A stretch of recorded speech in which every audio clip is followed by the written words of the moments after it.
ज्यांच्या मेंदूला जळमट आहे, ती चांगली विचारधारा मांडतील याची शक्यता कमी आहे. ज्यांचे मेंदू गुलाम आहेत, त्यांच्याकडून स्वातंत्र्याची किंवा क्रांतीची अपेक्षा करणं सुद्धा फार वाईट आहे. ज्यांच्या बुद्धीतच दोष आहे, अशी माणसं काहीतरी समाजाला अपेक्षित आहे, काहीतरी समाजासाठी चांगलं करावं, याबद्दल त्यांच्या काय संवेदना असतील, हे बोलू सुद्धा शकत नाही. आज राज्याला किंवा देशाला कर्तृत्ववान माणसाची तर गरज आहेच, तरुणांची गरज तर आहेच. परंतु त्याबरोबर या राज्याच्या किंवा देशाच्या सर्वांगीण विकासाचा दृष्टिकोन असणारे राजकीय नेते सुद्धा अपेक्षित आहेत. संसदेच्या सभागृहाकडे जर आम्ही बघितलं किंवा राज्यसभा लोकसभेमध्ये जर आम्ही पाहिलं, तर असं वाटतं की ही लोक फक्त एकमेकांशी उणीधुणी काढायला आलेत की काय, इतकी भयानक अवस्था आहे. संसदेच्या सभागृहामध्ये अख्खं अधिवेशन असतं. प्रधानमंत्री जर 2-5 मिनिटासाठीच किंवा तास 2 तासासाठीच येत असतील आणि अधिवेशन मात्र 10-10, 15-15 आणि 20-20 दिवस महिनाभर चालत असेल, तर प्रधानमंत्री म्हणून तुम्हाला पदावर बसायचंय. पण त्या पदावर बसून तुम्हाला विरोधकांच्या प्रश्नाला उत्तरच द्यायची नाहीत, अशी जर भूमिका असेल, मला असं वाटतं ती फार कोतेपणाची होईल. आणि देशाला काय पाहिजे हो तुमच्याकडून? राज्याला काय अपेक्षा आहेत तुमच्याकडून? राज्याची गरज जर तुम्ही ओळखू शकत नसाल, राज्याला जर तुम्ही किंवा देशाला जर समजून घेणार नसाल, विरोधी पक्ष, राज्य सरकार किंवा केंद्र सरकार चुकत असेल, तरच तुम्हाला प्रश्न विचारणार आहे. तुम्हाला कशाही पद्धतीनं मनमानी कारभार करा असं तर कुणी म्हणणार नाही. मग मनमानी कारभार जर करायचा नसेल, तर देश हितासाठी काहीतरी करा. आज प्रत्येक गोष्टीची महागाई वाढत चालली, लूट चालली. मोबाईल कंपन्या असतील किंवा एकंदरीत सगळी दळणवळण व्यवस्था मागल्यामुळं जीवनावश्यक वस्तूच्या किमती असतील, लाईट बिल असतील किंवा अजून प्रवास असेल, सगळीकडे लूट सुरू आहे आणि त्याच्यावर कुठल्याही सभागृहामध्ये माणसाला केंद्रबिंदू समजून चर्चाच व्हायला तयार नाही. चर्चा होते कुठं? म्हणजे चर्चा नको त्या विषयावर केली जाते. म्हणे हा देश हिंदू राष्ट्र करायचा आहे. हिंदू उपाशी मरतोय. हिंदूला महागाईचे चटके बसतायत. हिंदू बेरोजगारीने मरतोय. हिंदूच्या हाताला काम नाही. काय हिंदू राष्ट्र करून उपयोग आहे? किंवा कसा होणार हिंदू राष्ट्र जर तरुणांच्या हाताला रोजगार नाही? कसा हिंदू राष्ट्र होणार? पोटाची खळगी भरायला अन्नच जर तुम्ही सहज उपलब्ध करून घेऊ शकत नसेल तर. आणि हे चकार शब्द ना सत्ताधारी काढतायत आणि विरोधी पक्ष सुद्धा त्याच वळचणीचा आहे, असं माझं ठाम मत झालंय. त्याचं कारण असं आहे,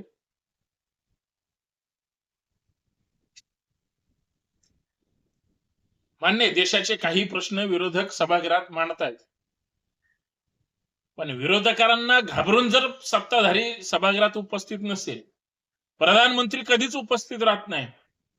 संसदीय कामकाज मंत्री ते रिजिजूजी तेच उत्तर देतात. म्हणजे त्यांनीच ठेका घेतलाय का ते भविष्यातले प्रधानमंत्री आहेत हेच कळायला मार्ग नाही. अजून एक महत्वाची गोष्ट जी सतत खटकते, आज आज राज्यसभेमध्ये भांडणं सुरू होती आणि मी ते सगळं पाहिलं.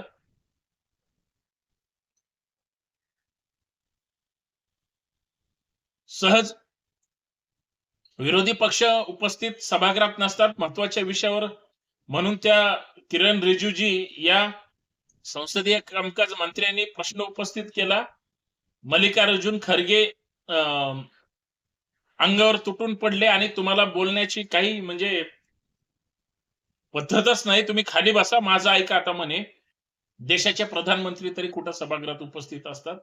तोंडाला कुरूप लागलं सत्ताधाऱ्यांच्या. म्हणजे याचा अर्थ असा आहे,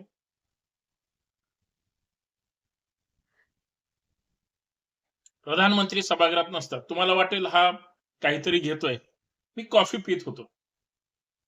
आणि आज देशाचे प्रधानमंत्री त्या चहा कॉफीच्या आसामच्या त्या मळ्यामध्ये गेले होते. म्हणजे मुद्दा तोच आहे, देशातल्या प्रश्नावर देश गंभीर असताना राज्यकर्ते त्या विषयावर चर्चा करायला तयार नाहीत. आणि त्या चहावाल्यांची परिस्थिती माहितीये का? प्रधानमंत्री गेले, त्यांना विचारलं का? कामगार त्यांना मिळतायत का? कच्च्या मालाला काय तिथं भाव मिळतो? मध्ये एक नामांकित वर्तमानपत्राला बातमी होती, की इतर शेतकऱ्यांचे व्यवसाय जसे, म्हणजे शेतकरी जसा शेतात पिकवतो आणि त्यांच्या पिकाला जसा हमी भाव नाही, तसंच म्हणजे आसाम किंवा हे चहा उत्पादक जे शेतकरी आहेत, त्यांची सुद्धा अवस्था प्रचंड वाईट आहे. कामगारांचा तर मुद्दा आहेच.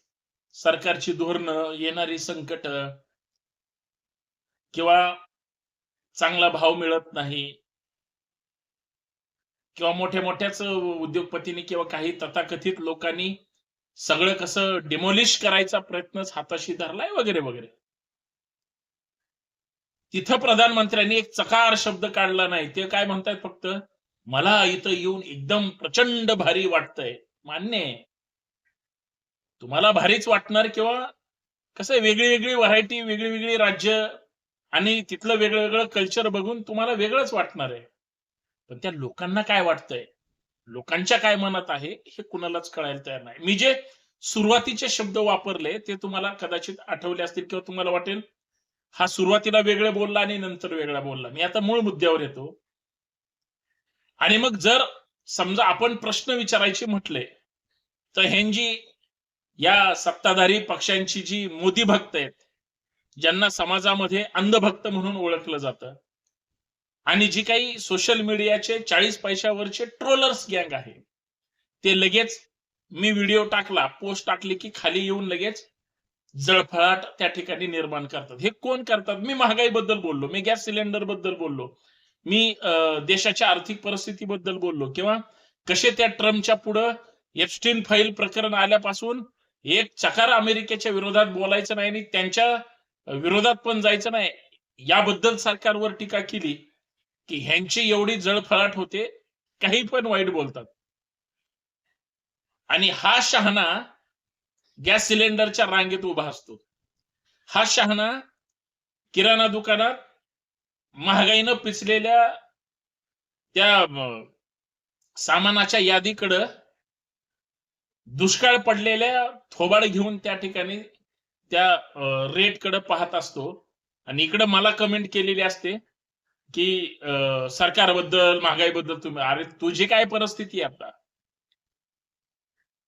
आणि मग ही परिस्थिती बदलायची असेल तर सभागृहात कायदे करणारे किंवा या देशाच्या अर्थव्यवस्थेकडे उघड्या डोळ्याने पाहणारे तुम्ही राज्यकर्ते, कुठल्याही पक्षाचे असू द्या.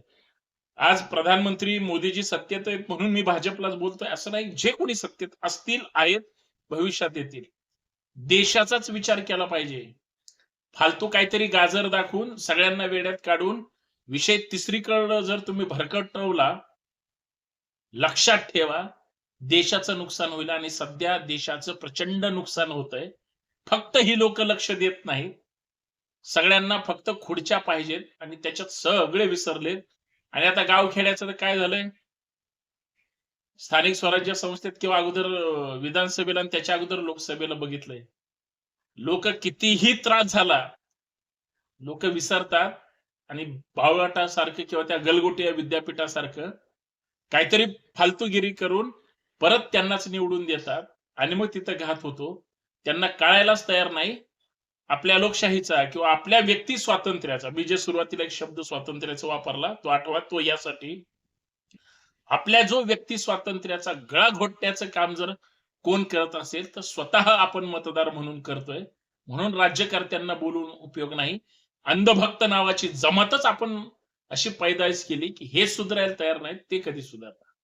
फक्त विचार करा. माझं बाकीचं काय म्हणणं नाही. धन्यवाद.